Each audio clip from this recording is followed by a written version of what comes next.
Hello everyone, it's time for the very last chapter of A Bear Called Paddington by Michael Bond, and this chapter is entitled A Disappearing Trick. "Ooh," said Paddington, "is it really for me?" He stared hungrily at the cake. It really was a wonderful cake, one of Mrs. Bird's best. It was covered with sugar icing and it had a cream and marmalade filling. On top there was one candle and the words, "To Paddington, with best wishes for a happy birthday from everyone."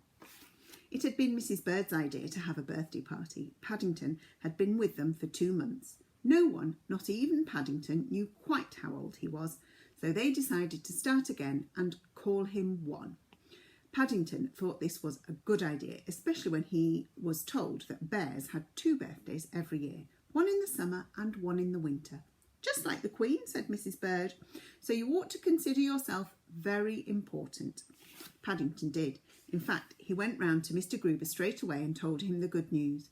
Mr. Gruber looked impressed and was pleased when Paddington invited him to the party. "It's not often anyone invites me out, Mr. Brown," he said.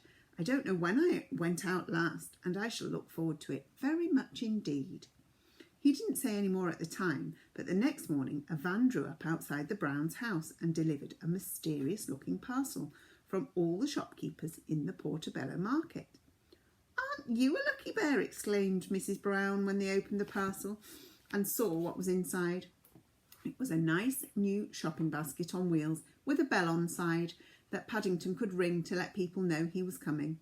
Paddington scratched his head. "It's a job to know what to do first," he said, as he carefully placed the basket with the other presents. "I shall have a lot of thank you letters to write." "Perhaps you'd better leave them until tomorrow," said Mrs. Brown hastily. Whenever Paddington wrote any letters, he generally managed to get more ink on himself than on the paper. And he was looking so unusually smart, having had a bath the night before, that it seemed a pity to spoil it. Paddington looked disappointed. He liked writing letters. "Perhaps I can help Mrs. Bird in the kitchen," he said hopefully. "I'm glad to say," said Mrs. Bird as she emerged from the kitchen, "that I've just finished, but you can lick the spoon if you like." She had bitter memories of other occasions when Paddington had helped in the kitchen. "But not too much," she warned, "or you won't have room for this." It was then that Paddington saw his cake for the first time. His eyes, unusually large and round, became so much larger and rounder that even Mrs. Bird blushed with pride. "Special occasions demand special things," she said, and hurried off in the direction of the dining room. Paddington spent the rest of the day being hurried from one part of the house to another as preparations were made for his party. Mrs. Brown was busy tidying up, Mrs. Bird was busy in the kitchen, Jonathan and Judy were busy with the decorations. Everyone had a job except Paddington. "I thought it was supposed to be my birthday," he grumbled as he was sent packing into the drawing room for the 5th time after upsetting a box of marbles all over the kitchen floor. "So it is, dear," said a flustered Mrs. Brown, "but your time comes later." She was beginning to regret telling him that bears had 2 birthdays every year, for already he was worrying when the next one was due. "Now, just you watch out of the window for the postman," she said, lifting him up onto the windowsill. But Paddington didn't seem very keen on this. "Or else," she said, "practice doing some of your conjuring tricks, ready for this evening." Among Paddington's many presents was a conjuring outfit from Mr. and Mrs. Brown. It was a very expensive one from Barkridge's. It had a special magic table, a large mystery box, which made things disappear if you followed the instructions properly, a magic wand, and several packs of cards. Paddington emptied them all over the floor and settled down in the middle to read the book of instructions. He sat there for a long time, studying the pictures and diagrams and reading everything twice to make sure. Every now and then he absent-mindedly dipped a paw into his marmalade pot, and then, remembering it was his birthday and that there was a big tea to come, he reached up and stood the jar on the magic table before returning to his studies. The first chapter was called Spells. It showed how to wave the magic wand and the correct way to say abracadabra. Paddington stood up, clutching the book in one paw, and waved the wand several times through the air. He also tried saying abracadabra. He looked round. Nothing seemed to have changed. and he was just about to try again when his eyes nearly popped out of his head. The jar of marmalade, which he'd placed on the magic table only a few minutes before, had disappeared. He searched hurriedly through the book. There was nothing about making marmalade disappear. Worse still, there was nothing about making it come back again either. Paddington decided it must be a very powerful spell to make a whole pot of marmalade vanish into thin air. He was about to rush outside and tell the others when he thought better of it. It might be a good trick to do in the evening, especially if he could persuade Mrs. Bird to give him another jar. He went out into the kitchen and waved his wands a few times in Mrs. Bird's direction, just to make sure. "I'll give you abracadabra," said Mrs. Bird, pushing him out again, "and be careful with that stick or you'll have someone's eye out." Paddington returned to the drawing room and tried saying his spell backwards. Nothing happened. So he started reading the next chapter of the instruction book, which was called The Mystery of the Disappearing Egg. I shouldn't have thought you needed any book to tell you that," said Mrs. Bird at lunchtime, as Paddington told them all about it. "The way you gobble your food is nobody's business." "Well," said Mr. Brown, "so long as you don't try sawing anyone in half this evening, I don't mind." "I was only joking," he added hurriedly, as Paddington turned an inquiring gaze on him. Nevertheless, as soon as lunch was over, Mr. Brown hurried down the garden and locked up his tools. With Paddington, there was no sense in taking any chances. As it happened, he had no cause to worry, for Paddington had far too many things on his mind, what with one thing and another. The whole family was there for tea, as well as Mr. Gruber. Several other people came along too, including the Browns' next-door neighbour, Mr. Curry. The last name was a most unwelcome visitor. "Just because there's free tea," said Mrs. Bird, "I think it's disgusting taking the crumbs off a young bear's plate like that. He's not even been invited." "He'll have to look slippy if he gets any crumbs off Paddington's plate," said Mr. Brown. "All the same, it is a bit thick after all the things he said in the past, and not even bothering to wish him many happy returns." Mr. Curry had a reputation in the neighbourhood for meanness and for poking his nose into other people's business. He was also very bad-tempered and was always complaining about the least little thing which met with his disapproval. In the past, that had often included Paddington, which was why the Browns had not invited him to the party. But even Mr. Curry had no cause to complain about the tea.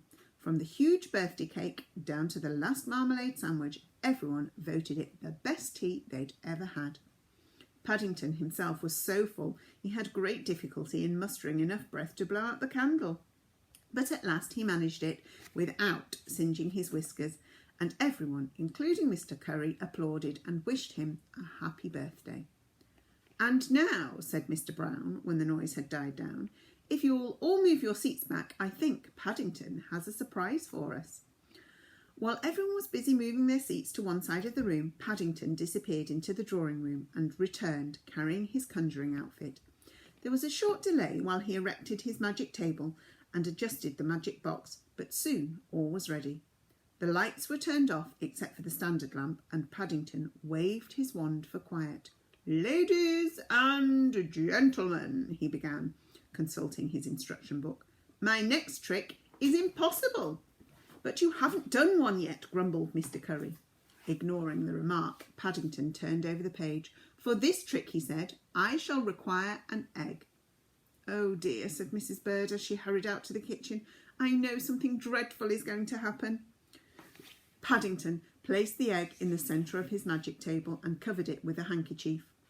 He muttered "Abracadabra" several times and then hit the handkerchief with his wand. Mr. and Mrs. Brown looked at each other. They were both thinking of their carpet. "Hey, presto," said Paddington, and pulled the handkerchief away. To everyone's surprise, the egg had completely disappeared. "Of course," said Mr. Curry, knowledgeably above the applause. "It's all done by sleight of paw. But very good, though, for a bear. Very good indeed. Now make it come back again."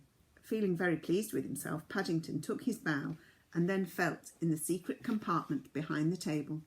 To his surprise, he he found something much larger than an egg. In fact, it was a jar of marmalade. It was the one that had disappeared that very morning. He displayed it in his paw. The applause for this trick was even louder. "Excellent," said Mr. Curry, slapping his knee, "making people think he was going to find an egg and it was a jar of marmalade all the time. Very good indeed." Paddington turned over a page. "And now," he announced, flushed with success, "the disappearing trick." He took a bowl of Mrs. Brown's best flowers and placed them on the dining table alongside his mystery box. He wasn't very happy about this trick as he hadn't had time to practice it, and he wasn't at all sure how the mystery box worked, or even where you put the flowers to make them disappear. He opened the door in the back of the box and then poked his head round the side. "I shan't be a minute," he said, and then disappeared from view again. The audience sat in silence. "Rather a slow trick, this one," said Mr. Curry after a while. "I hope he's all right," said Mrs. Brown. "He seems very quiet." "Well, he can't have gone far," said Mr. Curry. "Let's try knocking." He got up and knocked loudly on the box and then put his ear to it. "I can hear someone calling," he said. "It sounds like Paddington. I'll try again." He shook the box and there was an answering thump from inside. "I think he's shut himself in," said Mr. Gruber. He too knocked on the box and called out, "Are you all right, Mr. Brown?" "No," said a small and muffled voice. "It's dark and I can't read my instruction book." "Quite a good trick," said Mr. Curry some while after they'd prized open Paddington's mystery box with a penknife. He helped himself to some biscuits. "The disappearing bear, very unusual, but I still don't see what the flowers were for." Paddington looked at him suspiciously, but Mr. Curry was far too busy with the biscuits. "For my next trick," said Paddington, "I would like a watch." "Are you sure?" asked Mrs. Brown anxiously. "Wouldn't anything else do?" Paddington consulted his instruction book. "It says a watch," he said firmly. Mr. Brown hurriedly pulled his sleeve down over his left wrist. Unfortunately, Mr. Curry, who was in an unusually good mood after his free tea, stood up and offered his. Paddington took it gratefully and placed it on the table. "This is a jolly good trick," he said, reaching down into his box and pulling out a small hammer. He covered the watch with a handkerchief and then hit it several times. Mr. Curry's expression froze. "I hope you know what you're doing, young bear," he said. Paddington looked rather worried. Having turned over the page, he'd just read the ominous words, "It is necessary to have a second watch for this trick." Gingerly, he lifted up a corner of the handkerchief. Several cogs and some pieces of glass rolled across the table. Mr. Curry let out a roar of wrath.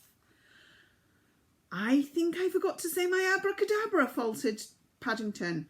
"Abracadabra!" shouted Mr. Curry, beside himself with rage. "Abracadabra!" He held up the remains of his watch. 20 years I had this watch, and now look at it. This will cost someone a pretty penny." Mr. Gruber took out an eyeglass and examined the watch carefully. "Nonsense," he said, coming to Paddington's rescue. "It's the one you bought from me for £3 6 months ago. You ought to be ashamed of yourself, telling lies in front of a young bear." "Rubbish!" spluttered Mr. Curry. He sat down heavily on Paddington's chair. "Rubbish! I'll give you—" His voice trailed away and a peculiar expression came over his face. "I'm sitting on something," he said. "Something wet and sticky."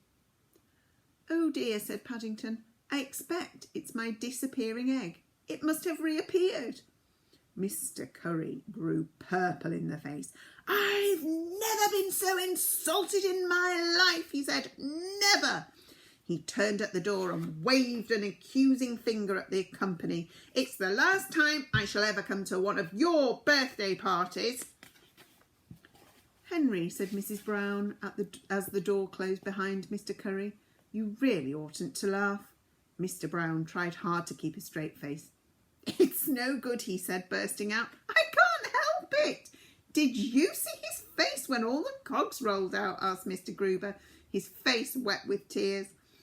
"All the same," said Mr. Brown, when the laughter had died down, "I think perhaps you ought to try something a little less dangerous next time, Paddington."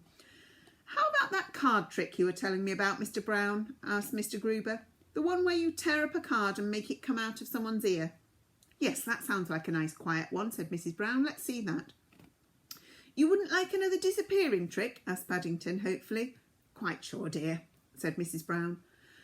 Well, said Paddington, rummaging in his box, it's not very easy doing card tricks when you've only got paws, but I don't mind trying. He offered a pack of cards to Mr. Gruber, who solemnly took one from the middle and then memorised it before replacing the card. Paddington waved his wand over the pack several times and then withdrew a card. He held up the 7 of spades. Was this it? He said to Mr. Gruber. Mr. Gruber polished his glasses and stared. You know, I believe it was. I bet all the cards are the same, whispered Mr. Brown to his wife. Shh, said Mrs. Brown. I thought he did it very well. This is the difficult bit, said Paddington, tearing it up. I'm not very sure about this part. He put the pieces under his handkerchief and tapped them several times with a wand. Oh, said Mr. Gruber, rubbing the side of his head. I felt something go pop in my ear just then. Something cold and hard. He felt in his ear. Why, I do believe. He held up a shining round object to the audience. It's a sovereign. My birthday present for Paddington. Now I wonder how that got in there. Ooh, said Paddington as he proudly examined it. I didn't expect that. Thank you very much, Mr. Gruber. Well, said Mr. Gruber, it's only a small present, I'm afraid, Mr. Brown, but I've enjoyed the little chats we've had in the mornings.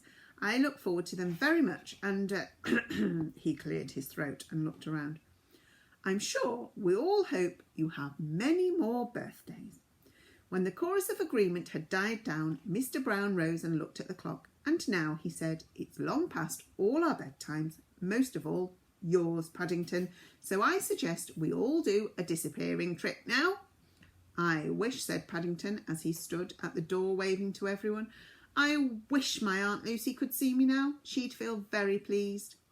You'll have to write and tell her all about it, Paddington, said Mrs. Brown as she took his paw. But in the morning, she added hastily, you've got clean sheets, remember? Yes, said Paddington, in the morning. I expect if I did it now, I'd get ink all over the sheets or something. Things are always happening to me. You know, Henry, said Mrs. Brown, as they watched Paddington go upstairs to bed, looking rather sticky and more than a little sleepy. It's nice having a bear about the house. And that is the end of our story. I hope you enjoyed it.